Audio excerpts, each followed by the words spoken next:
Hi guys, welcome to करेजी GS अड्डा। आज हम आप लोग के लाए हैं एसएससी एमटीएस में प्रीवियस ईयर में पूछे गए क्वेश्चन का एनालिसिस करेंगे विद एक्स्ट्रा फैक्ट के साथ। तो फ्रेंड्स आप लोग बने रहिएगा शुरू से लेके अंत तक। तो फ्रेंड्स चलिए शुरू करते हैं। पहला क्वेश्चन है, कौन सा अनुच्छेद राज्य में राष्ट्रपति शासन लगाने हेतु निर्दिष्ट करता है। फ्रेंड्स आपको बताना है कि किस अनुच्छेद के अंतर्गत किसी भी राज्य में राष्ट्रपति शासन लगता है। ऑप्शन है अनुच्छेद 356, अनुच्छेद 343, अनुच्छेद 51 का ए, अनुच्छेद 80। तो फ्रेंड्स इसका आंसर होगा ऑप्शन ए, यानी कि अनुच्छेद 356 के अंतर्गत किसी भी राज्य में राष्ट्रपति शासन लगेगा। फ्रेंड्स आप लोग ध्यान में रखिएगा। फ्रेंड्स हम आपातकाल के बारे में कुछ मोस्ट इंपॉर्टेंट क्वेश्चन बताने जा रहे हैं, आप लोग ध्यान से सुनिएगा। तो फ्रेंड्स पहला क्वेश्चन बनेगा कि आपातकाल जो है ये किस देश के संविधान से लिया गया, भारतीय संविधान में। तो फ्रेंड्स आपातकाल जो है ये जर्मनी के संविधान से लिया गया फ्रेंड्स। और नेक्स्ट क्वेश्चन बनेगा कि आपातकाल कितने तरह का है। तो आपातकाल 3 तरह का है। पहला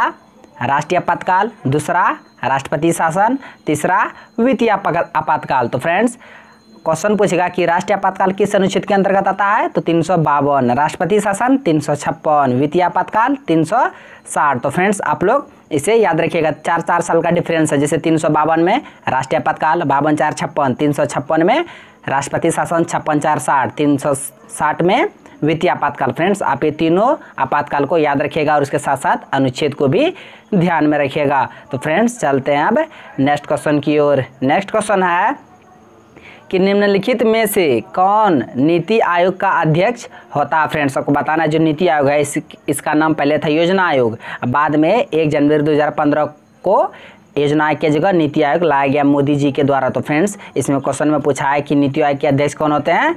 ऑप्शन है सुरक्षा मंत्री, अटॉर्नी जनरल, प्रधानमंत्री, वित्त मंत्री। तो फ्रेंड्स इसका आंसर होगा ऑप्शन सी, यानी कि प्रधानमंत्री। देश के प्रधानमंत्री ही नीति आयोग के अध्यक्ष होते हैं। फ्रेंड्स नीति आयोग के प्रथम अध्यक्ष कौन है। नरेंद्र मोदी। कौन है। नरेंद्र मोदी। वर्तमान में भी नीति आयोग के अध्यक्ष नरेंद्र मोदी है। और उपाध्यक्ष कौन है। राजीव कुमार। पूछेगा सीईओ कौन है। तो सीईओ है अमिताभ कांत। फ्रेंड्स अब ये तीनों को ध्यान में रखिएगा। तो फ्रेंड्स चलते हैं अब नेक्स्ट क्वेश्चन की ओर। नेक्स्ट क्वेश्चन है कि सबसे बड़े और सबसे गहरे महासागर का नाम क्या। फ्रेंड्स आपको बताना है कि टोटल अभी पहले तो 4 ही महासागर था, लेकिन अभी एक और बढ़ गया है। अभी वर्तमान में कुल 5 महासागर है। फ्रेंड्स 5 महासागर के हम नाम बता देंगे और नोट भी कर लीजिएगा और याद भी कर लीजिएगा। तो फ्रेंड्स इस क्वेश्चन में पूछा है कि सबसे बड़ा और सबसे गहरा महासागर कौन सा है। तो ऑप्शन है आर्कटिक, प्रशांत, अटलांटिक, हिंद। तो फ्रेंड्स इसका आंसर होगा ऑप्शन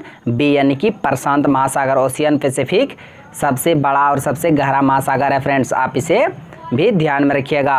अभी वर्तमान में कुल 5 महासागर है। 5 महासागर के हम नाम बता रहे हैं, आप लोग ध्यान से सुनिएगा। सबसे बड़ा है प्रशांत महासागर, उसके बाद अटलांटिक महासागर, उसके बाद हिंद महासागर, उसके बाद आर्कटिक महासागर। तो फ्रेंड्स ये 4 तो आप लोग जानते ही होंगे, लेकिन अभी हाल ही में 5वां महासागर बना है जो दक्षिणी महासागर। कौन। दक्षिण महासागर। फ्रेंड्स अभी 5 महासागर को याद रखिएगा। फ्रेंड्स कभी कभी क्वेश्चन पूछता है कि विश्व का सबसे बड़ा गर्त जो मेरियाना गर्त है ये किस महासागर में स्थित है। तो फ्रेंड्स ये जो मेरियाना गर्त है ये भी प्रशांत महासागर में एक गुआम द्वीप है, जिसके पास यानी जिसके नज़दीक में मेरियाना गर्त है। फ्रेंड्स कहाँ पे। गुआम द्वीप के पास, जो कि प्रशांत महासागर में है मेरियाना गर्त। फ्रेंड्स आप इसे ध्यान में रखिएगा। इसकी गहराई है 11 किलोमीटर। फ्रेंड्स आप सोचिए 11 किलोमीटर कितना होता है। तो फ्रेंड्स विश्व का सबसे गहरा गर्त कौन सा है। मेरियाना गर्त किस महासागर में है।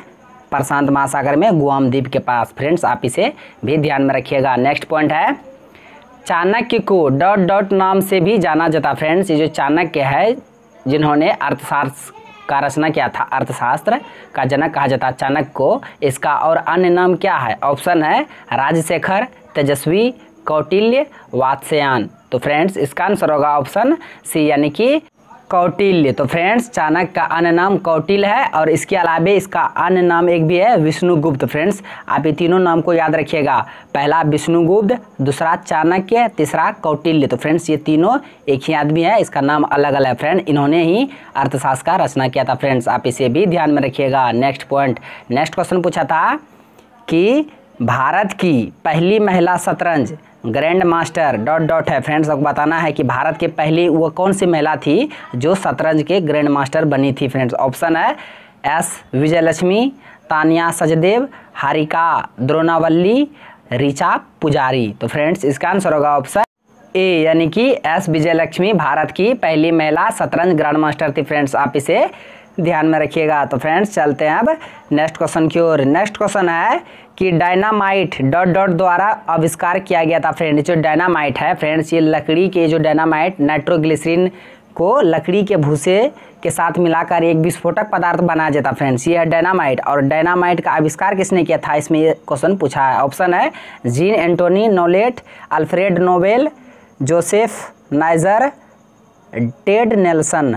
तो फ्रेंड्स इसका आंसर होगा ऑप्शन बी यानी कि अल्फ्रेड नोबेल ने डायनामाइट का आविष्कार किया था। फ्रेंड्स कब किया था, 1967 में। फ्रेंड्स आप इसे भी ध्यान में रखिएगा। इसी के याद में नोबेल पुरस्कार दिया जाता है। फ्रेंड्स कुल 6 क्षेत्र में, कितना क्षेत्र में, 6 क्षेत्र में नोबेल का पुरस्कार दिया जाता है। फ्रेंड्स आप इसे भी ध्यान में रखिएगा। कौन कौन सा क्षेत्र है, तो भौतिक, रसायन, चिकित्सा, शांति, अर्थशास्त्र, साहित्य। फ्रेंड्स ये 6 क्षेत्र में नोबेल पुरस्कार दिया जाता है। कब से, 1901 से। किसके याद में, अल्फ्रेड नोबेल के याद में। फ्रेंड्स इनमें से एक क्षेत्र का, जो शांति का क्षेत्र का नोबेल पुरस्कार दिया जाता है वो नॉर्वे में दिया जाता है, लेकिन इसके अलावा जो 5 क्षेत्र का नोबेल पुरस्कार दिया जाता है वो स्वीडन में दिया जाता है। फ्रेंड्स अल्फ्रेड नोबेल स्वीडन देश का ही था। फ्रेंड्स आप इसे भी ध्यान में रखिएगा। चलते हैं अब नेक्स्ट क्वेश्चन की ओर। नेक्स्ट क्वेश्चन है कि डॉट डॉट महात्मा गांधी और मोहम्मद अली जिन्ना दोनों के गुरु थे। फ्रेंड्स इनमें से बताना है कि 4 ऑप्शन में से कौन से जो वे व्यक्ति थे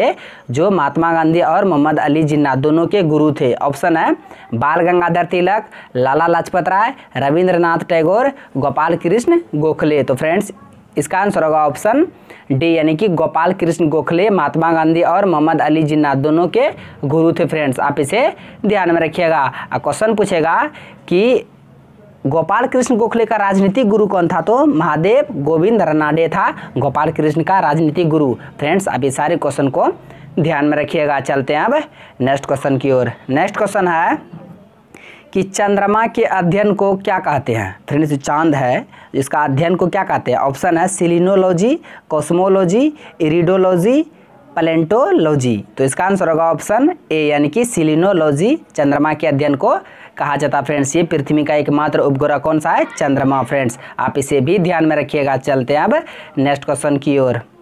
नेक्स्ट क्वेश्चन है कि मोनालिसा को डॉट डॉट पर पेंट किया गया था। फ्रेंड्स ये मशहूर चित्र है, ऑयल पेंटिंग है मोनालिसा। इसको किस पर पेंट किया गया था। ऑप्शन है पत्थर, लकड़ी, कागज, धातु की चादर। तो इसका आंसर होगा ऑप्शन बी यानी कि ये लकड़ी पर पेंट किया गया था मोनालिसा पेंटिंग को। किसके द्वारा, लियोनार्दो दा विंसी के द्वारा ये पेंटिंग चित्रित किया गया था। किस पर, लकड़ी पर। फ्रेंड्स आप इसे ध्यान में रखिएगा। ये का पुर्तगाली इतावली था। फ्रेंड्स आप इसे भी ध्यान में रखिएगा। चलते अब नेक्स्ट क्वेश्चन की ओर। नेक्स्ट क्वेश्चन पूछा था कि रोमियो और जूलियट किसने लिखा था। फ्रेंड्स ये जो मतलब प्रमुख जो रचना है रोमियो और जूलियट, ये किसने लिखा था। ऑप्शन है Jane Austen, mark Twain, Tony Morrison, William Shakespeare. तो फ्रेंड्स ये रचना रोमियो और जूलियट विलियम शेक्सपियर की थी। फ्रेंड्स आप इसे ध्यान में रखिएगा। तो बस फ्रेंड्स आज का क्वेश्चन बस यहीं तक था। आप सारे आप समझ भी लिए होंगे और याद भी कर लिए होंगे। तो फ्रेंड्स अगर आप नए हैं तो मेरे यूट्यूब चैनल करेजी जी अड्डा को सब्सक्राइब करें और बेल आइकन को भी हिट कर दीजिए ताकि हर एक लेटेस्ट वीडियो का नोटिफिकेशन तुरंत आप तक पहुँच जाए। Thanks for watching video. धन्यवाद। मिलते हैं अब नेक्स्ट वीडियो में।